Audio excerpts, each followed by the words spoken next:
This is the Samsung Galaxy Note 20 Ultra 5G, what the company dubs as the powerhouse that forever changes how you work and play, and if you keep reading the marketing, it's the ultimate gaming experience that goes wherever you go, it's a director-grade 8K video camera, it's a multitasking computer suite, it's anything but your average smartphone. I know, gotta love a bold sales pitch, but I want to focus on that last particular premise. I've been a Galaxy Note user since version 2, mainly because this is that one phone that's hard to compare against any other. This is that one lineup that's famous for doing more, and also infamous for always adopting some polarizing means to get there. I mean, did we really need this phone to go ultra in features and price? I'm Jaime Rivera with Pocketnow, and join us for our full review sponsored by Subcase. Stick around to learn how you can win a Galaxy Note 20 Ultra of your own, as the giveaway is almost over.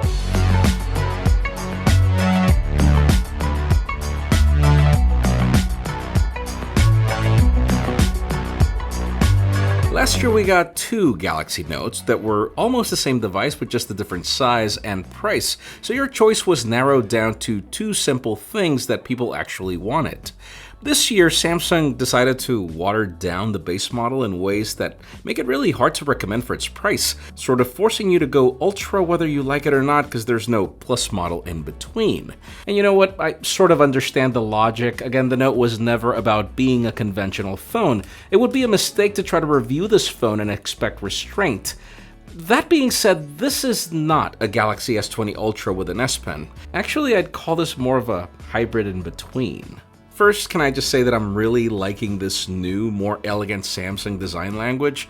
I mean, think of Lexus, where you're still driving a Toyota on the inside, but with a more refined approach to the outside. No more dull colors, no more uninspired curves, and this mystic bronze and matte matched with the boxier housing adds so much character. I'll definitely report back on how well this Gorilla Glass Victus ages when we revisit the phone later this year. Yes, it's large. If size matters to you, this should be your phone because I feel it approaches heft better than the S20 Ultra. It's only slightly shorter, but then thinner and slightly lighter. And it seems that Samsung refined its weight distribution because I actually find it easier to handle.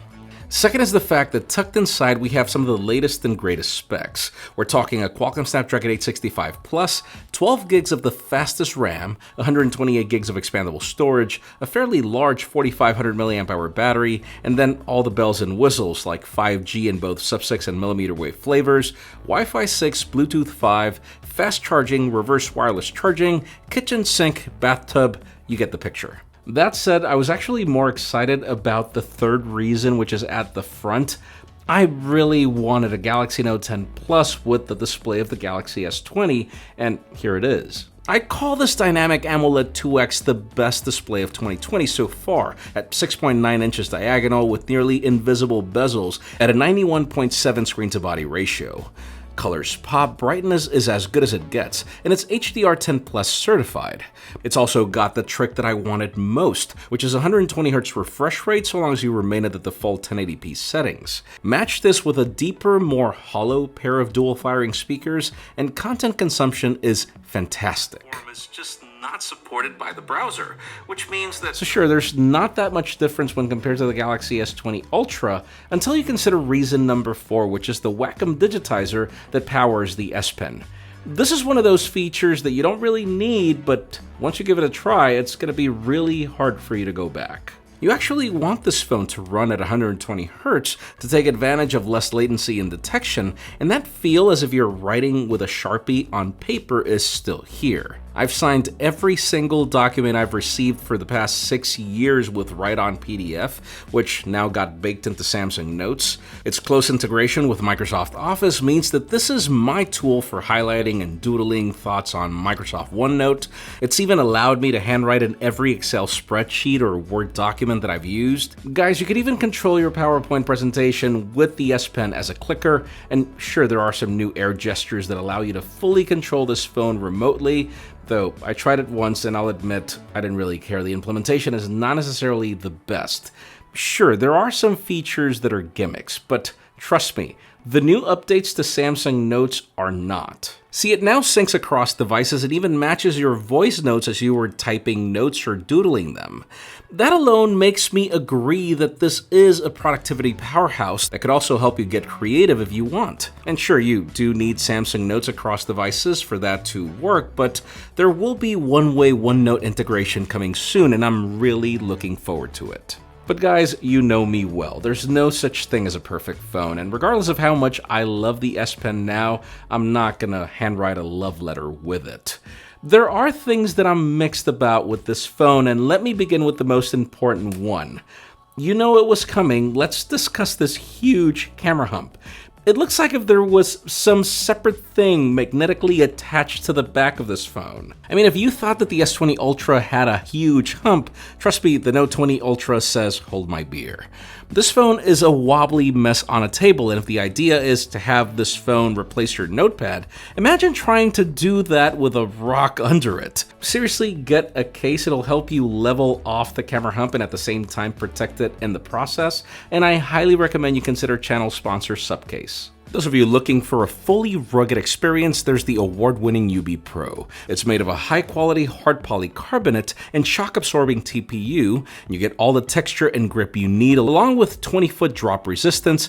Like, I doubt that you'll find the better quality solution that includes a kickstand and a belt holster for just $20 on Amazon. And if you're looking for some of that grip on a slimmer body, try out the UB Exo, offering an exoskeleton back frame matched with a shock-absorbing TPU bumper and a scratch-resistant PC back for enhanced grip on surfaces. Simply search for Note20 case by Subcase on Amazon to find all their options. Yes, the company is giving away a Samsung Galaxy Note 20 Ultra, but time is running out. Follow the first link in the description, and if the giveaway is still active, enter promo code Pocketnow100. That'll give you an extra 100 entries to participate. Now back to the phone. Second is the ecosystem, but mostly for good reasons. I seriously think that Apple is no longer the only company that does this right. Pair this phone with the Galaxy Buds Live, the Galaxy Watch 3, and even the Galaxy Book Flex, and it's just so cool to have products that talk to each other. But then the reason why I'm mixed is some of the implementation, particularly with Windows. Sure, the Your Phone app has now grown to feature your screen and launch your apps, but yeah, it still needs work.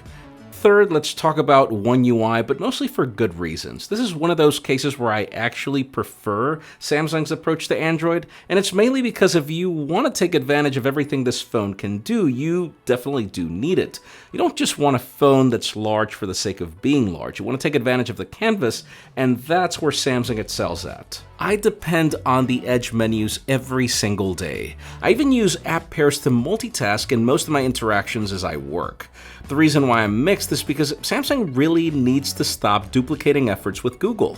Samsung Daily on the launcher is no better than the Google feed, and Bixby will clearly never be able to replace the Google Assistant. This actually leads me to the fourth reason, and it's the fact that I feel Samsung should not impose services that people don't really care about. It would make One UI speedier, and it would probably give you better battery life. I'm not saying it's bad, but this is not a two-day phone. You'll end the day fine with this device being your only daily driver. But think about it, wouldn't it be great if you had the granularity to remove the services you don't care about and actually make this tool your own? Last but not least, let's talk cameras.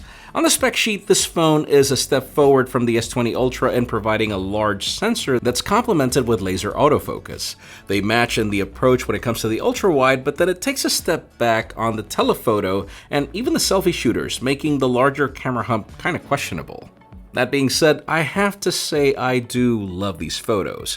Having a larger sensor doesn't just mean more light, but sharper focus, which matched with laser assistance means some really crisp and natural bokeh. And sure, even if live focus is still here, you kind of don't need it anymore. I'd call these some of the sharpest photos I've seen, with some crazy good dynamic range and the subtle color science that Samsung adopted 2 generations ago. And And yes, you have the versatility of an ultra-wide, which offers very little distortion. And man, this telephoto, I mean, these shots are very well balanced and perfectly useful up to 10x. Just forget about the 50x or anything in between and you'll be fine. Night mode is also supported on all lenses, even up to the selfie camera. And sure, this is no astrophotography monster like the Pixel, but it gets pretty darn close. If anything, I wish we got the S20 Ultra selfie shooter, which was also massive. This one produces good Samsung results in both day and night, but the king in this department continues to be the S20 Ultra. And then if you keep reading the marketing, Samsung calls this an 8K director-grade video camera. And some of it shows. You still get the crazy crop that we saw with the S20, but boy has it improved in focusing, stabilization is epic, and even the wobbly rolling shutter is now gone. The video is not even over-sharpened as before, but if I were you, I'd stick to 4K. Stabilization is good enough, you get the option for a more cinematic 21:9, and then you can switch between cameras. The 5x video is crazy sharp. There's a Pro Video option that helps you direct the audio of the microphones, and you can switch during the recording to selfie 4K video, which is also fantastic. And then the company figured out how to solve one of our biggest complaints with Bluetooth audio, and it's to have it sync correctly with smartphones, particularly if you want to use your earbuds as a microphone. To conclude, let's go back to the beginning of this video and actually compare all that marketing hype to the real-world experience. I wouldn't call it the ultimate gaming experience, but when it comes to phone gaming, it's up there. It can do 8K video, sure, but I'd call this more a really good 4K video solution that can really give the iPhone a run for its money. Yes, this is a multitasking beast. As a phone, you're definitely covered, and there's a lot of promise in the computer aspect that keeps evolving. What I do feel that Samsung nails is when it says that this phone is unlike any other. I've said it time and time again, you should not compare the Galaxy Note to any other device unless it provides that same functionality. And even if it doesn't really change how you work and play, it is one of the most powerful phones you can buy. It becomes a very productive notepad when you need it. It'll take some really great photos and video, and media consumption doesn't really get better than this. The thing is, well, it is expensive, and sure, you really don't need the S Pen. I even wish the company considered offering a Galaxy Note 20 Plus, something in between the Note 20 and not force you to get the Ultra, give you an option without this camera hump. I even wish they would have considered giving us the Galaxy Note 10 Plus with 120Hz and just called it a day. For any die-hard Galaxy Note user, I have no problem in recommending this device. It's definitely my daily driver going forward, because once you try the Note, it's really hard to go back. That said, if you've gotten this far in this video and you're still asking yourself if you need the S Pen, then let me make this easy for you. This is not your phone. Grab the Galaxy S20 Plus or even the Note 10 Plus from last year, and trust me, you'll be fine. If we're honest, the Galaxy Note 20 Ultra is for the rest of us, the fans, those of us that value the importance of having almost everything on a single phone, even if we don't really need some of its functionality all the time. Let us know what you think about the Galaxy Note 20 Ultra in the comments down below, and while you're at it, follow us on social media and subscribe to our channel for more videos like this one. Also follow me on my personal handles to see me go back to my roots with this phone. Please give this video a thumbs up if you like what you saw. I'm Jaime Rivera, thanks so much for watching. We'll see you on the next one.